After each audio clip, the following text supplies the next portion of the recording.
Give feedback on a paper with Explain Everything. Start off with a new Explain Everything project.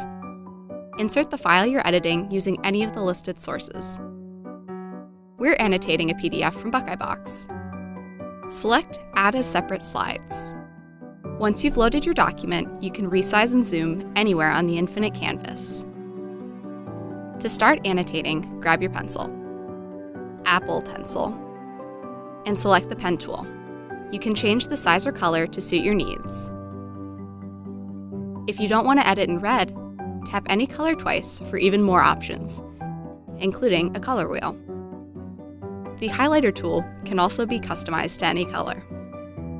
Talk through your edits by pressing the record button. Explain Everything will capture your voice and annotations in real time. When you're done, just press pause to finish the video.